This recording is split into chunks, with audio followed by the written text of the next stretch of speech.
বিসমিল্লাহির রহমানির রহিম। আসসালামু আলাইকুম। দীর্ঘদিন অসুস্থ থাকার পর আপনাদের সামনে কথা বলতে পারার জন্য আল্লাহর কাছে শুকরিয়া আদায় করছি। আমার কারাবন্দী অবস্থায় আপনারা আমার কারামুক্তি ও রোগ মুক্তির জন্য সংগ্রাম করেছেন, দোয়া করেছেন। সেজন্য আমি আপনাদের সকলকে ধন্যবাদ জানাচ্ছি। দীর্ঘ আন্দোলন সংগ্রাম ও ত্যাগের মধ্য দিয়ে আমরা ফ্যাসিবাদী অবৈধ সরকারের কাছ থেকে মুক্তি পেয়েছি।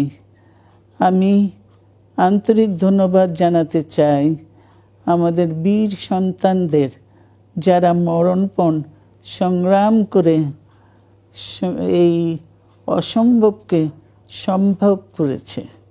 শত শত শহীদদের জানাই শ্রদ্ধা। এ বিজয় আমাদের নতুন সম্ভাবনা নিয়ে এসেছে।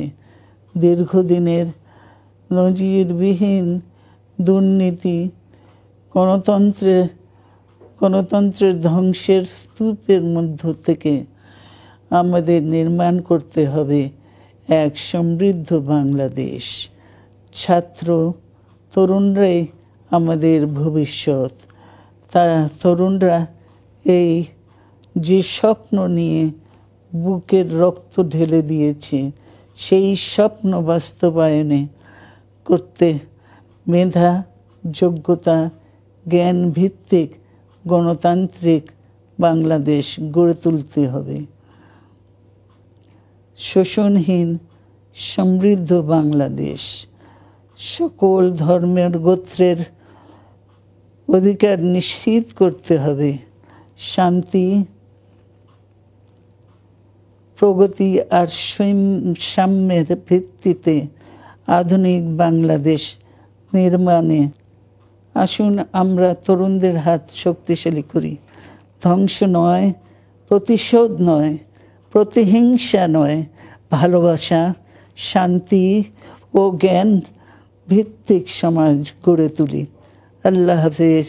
বাংলাদেশ জিন্দাবাদ।